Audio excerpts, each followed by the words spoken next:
ओम शांति। अव्यक्त बाप दादा के गंभीर, गूढ़ और शक्तिशाली महावाक्य। आज बाप दादा महावीर अर्थात विशेष आत्माओं की विशेषताओं को स्पष्ट करते हुए संगठन की शक्ति द्वारा सिद्धि का मार्ग समझा रहे हैं। संगीत धीरे धीरे खत्म होता है। तो आज की हमारी गहन चर्चा का आधार है 9 दिसंबर 1975 की अव्यक्त मुरली। और जैसा हमने सुना, विषय बहुत शक्तिशाली है, महावीर संगठन की शक्ति। अक्सर जब हम महावीर शब्द सुनते हैं तो मन में किसी एक अकेले योद्धा की तस्वीर आती है ना? बिल्कुल। लेकिन ये मुरली तो कुछ और ही इशारा कर रही है। बिल्कुल, और यही इस मुरली की सबसे गहरी और आकर्षक बात है। यहाँ व्यक्तिगत वीरता की नहीं, बल्कि संगठित शक्ति की बात हो रही है। बाप दादा बहुत स्पष्ट कर रहे हैं कि सच्ची सिद्धि या सफलता का जो रहस्य है वो किसी एक व्यक्ति के पुरुषार्थ में नहीं, बल्कि पूरे संगठन की एक रस और एक टिक स्थिति में छिपा है। ये व्यक्तिगत साधना से आप कह सकते हैं कई कदम आगे की बात है। बिल्कुल, सामूहिक चेतना का विज्ञान। ठीक है, तो इसमें और गहराई से उतरते हैं। ये महावीर शब्द जो इस्तेमाल हुआ है, इसका असल मतलब क्या है यहाँ पर? बाप दादा इसे कैसे परिभाषित कर रहे हैं? देखिए, बाप दादा की परिभाषा बहुत सीधी और स्पष्ट है। महावीर अर्थात विशेष आत्मा। विशेष आत्मा। हाँ, लेकिन यहाँ विशेषता का मतलब कोई बाहरी पद या कोई टैलेंट नहीं है। यहाँ विशेषता का मतलब है शक्ति। अच्छा।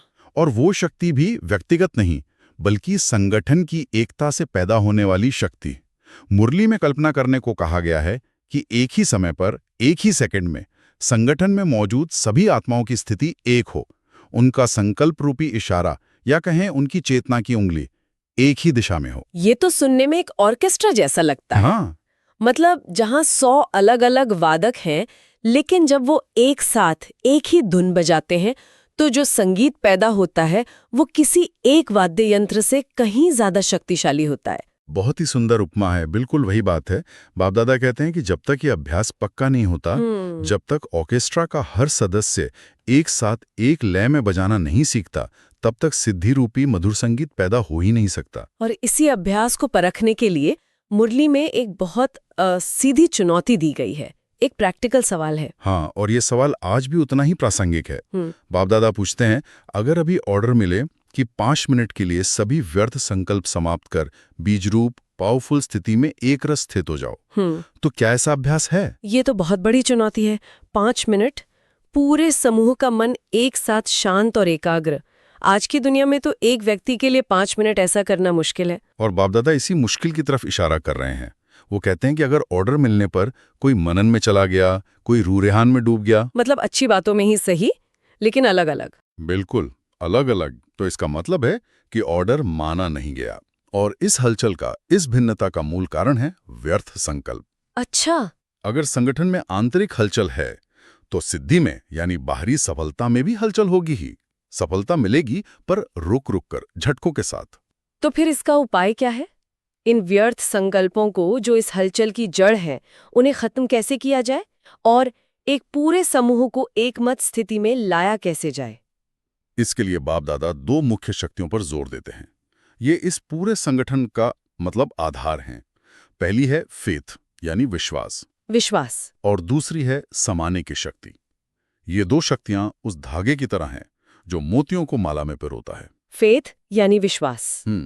पर ये किस तरह का विश्वास है? क्या ये अंधविश्वास की बात हो रही है? नहीं नहीं, बिल्कुल नहीं। ये एक बहुत ही सक्रिय, एक रचनात्मक विश्वास है।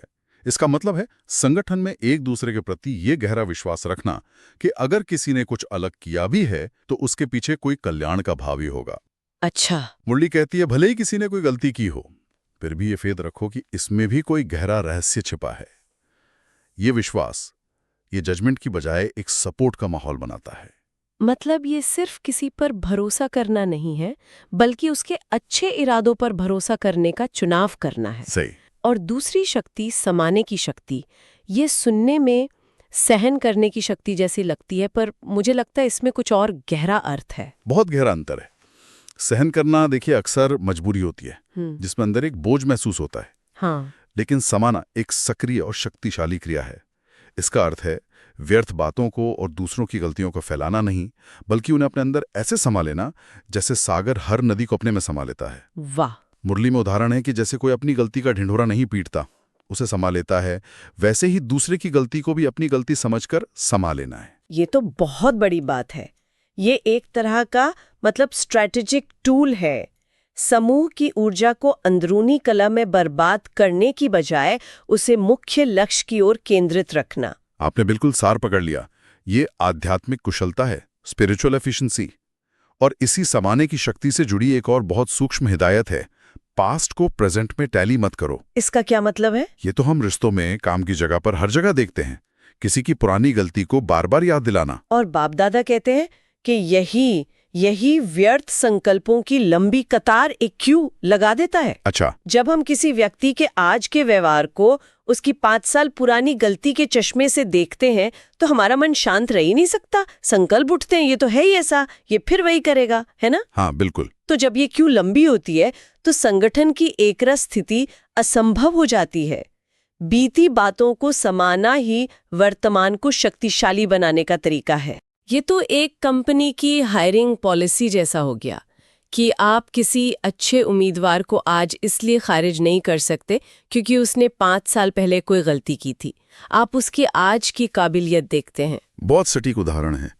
और इसी नारे में बाप दादा एक और शक्ति के गलत इस्तेमाल को लेकर चेतावनी देते हैं, जो अक्सर एक गुण मानी जाती है, सामना करने की शक्ति। ये दिलचस्प है क्योंकि पावर टू फेस या सामना करने को तो हमेशा हिम्मत की निशानी माना जाता है। तो यहाँ क्या सुधार करने को कहा गया है? ये एक बहुत ही महत्वपूर्ण सुधार है। बाप दादा स्पष्ट करते हैं कि सामना करने की शक्ति माया के लिए है, आसुरी संस्कारों के लिए है, ब्राह्मण परिवार या संगठन के सदस्यों के लिए नहीं। अच्छा। जब हम परिवार में एक दूसरे का सामना करते हैं, एक दूसरे को गलत साबित करने की कोशिश करते हैं, तो संगठन कमजोर होता है। लेकिन जब हम सब मिलकर माया का सामना करते हैं तो विजयी बनते हैं। लेकिन यहाँ एक सवाल उठता है, अगर समूह में कोई लगातार ऐसी गलतियां कर रहा हो जिससे सबको नुकसान हो रहा हो, तो क्या वहां भी सामना नहीं करना चाहिए? अकाउंटेबिलिटी का क्या होगा? बहुत ही व्यावहारिक प्रश्न है और मुरली इसका जवाब देती है। बाप दादा कहते हैं, अगर कोई बात ठीक न भी लगे तब भी एक दूसरे का सत्कार करना है, किसी के संकल्प को काटना नहीं है। गलती को सुधारने का तरीका सामना करना या अपमानित करना नहीं है। तरीका है स्नेह से, सम्मान से, निजी तौर पर बात करना।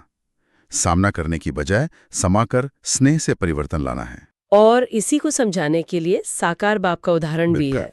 मुरली बताती है कि साकार बाप, ब्रह्मा बाबा, अथॉरिटी होते हुए भी बच्चों से हमेशा बहुत रिगार्ड से बात करते थे। उन्होंने कभी अपनी अथॉरिटी का रौब नहीं दिखाया। तो शिक्षा ये है कि जब रचता अपनी रचना से इतने सम्मान से बात कर सकता है तो आपस में भाई बहन के नाते व्यवहार कैसा होना चाहिए? ये तो वाकई हैरान करने वाला है। जिसके पास सबसे ज्यादा अधिकार था उसने सबसे ज्यादा विनम्रता दिखाई।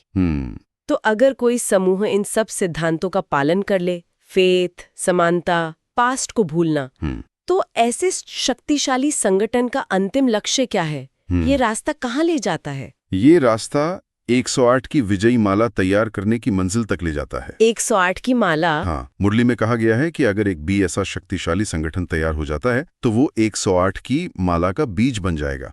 और यहाँ माला का प्रतीक बहुत गहरा है।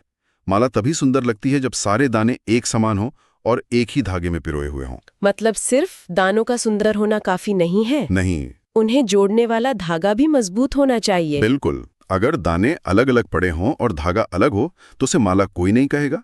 बाप दादा कहते हैं कि यहाँ दाने हैं विशेष आत्माएं और धागा है एक मत का। जब तक एक मत का धागा नहीं है तब तक विजयी माला तैयार नहीं हो सकती। तो इन सब बातों को प्रैक्टिकल में लाने के लिए उस समय के हिसाब से तात्कालिक कदम क्या बताया गया था? समय की मांग क्या थी? समय की मांग को देखते हुए बाप दादा कहते हैं कि प्रत्यक्षता वर्ष से पहले स्वयं में और संगठन में इन शक्तियों की प्रत्यक्षता होनी चाहिए। अच्छा। इसके लिए विशेष पुरुषार्थ और विशेष अनुभवों के लेन देन के संगठित कार्यक्रम बनाने की प्रेरणा दी गई। ऐसे कार्यक्रम जहां सभी मिलकर शक्तिशाली योग यात्रा का अनुभव करें। और इसका अंतिम परिणाम क्या होगा? इस संगठित योग का प्रभाव? और यहीं मुरली का सबसे शक्तिशाली महावाक्य आता है, अंत में कहा गया है, योग ज्वाला से विनाश ज्वाला प्रज्वलित होगी। योग ज्वाला से विनाश ज्वाला। हाँ, इसका अर्थ है जैसे योग की ज्वाला की तीव्रता होगी, वैसी ही दुनिया में परिवर्तन की ज्वाला होगी। अगर योग का रूप साधारण है, बिखरा हुआ है, तो परिवर्तन की ज्वाला भी साधारण होगी। इसीलिए एक शक्तिशाली संगठित योग की आवश्यकता है। तो आज के इस गहरी चर्चा से अगर मुख्य बातें निकालनी हो तो वो क्या होंगी? सार बहुत स्पष्ट है। पहली और सबसे बड़ी बात, महावीर का अर्थ व्यक्तिगत शक्ति नहीं बल्कि संगठित शक्ति है। दूसरी बात, संगठन की आंतरिक स्थिति का सीधा असर बाहरी सफलता पर पड़ता है।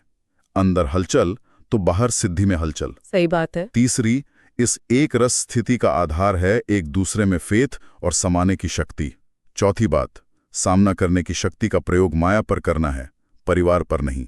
और अंत में, एक मत वाला संगठन ही सच्ची सिद्धि और सफलता की गारंटी है। ये विचार सच में बहुत गहरा है कि कैसे एक सामूहिक चेतना व्यक्तिगत चेतना से कहीं ज्यादा शक्तिशाली हो सकती है। आज की दुनिया में जहां हर तरफ बिखराव है, ये सोचना भी दिलचस्प है कि एक छोटा सा संगठन भी कितना बड़ा परिवर्तन ला सकता है।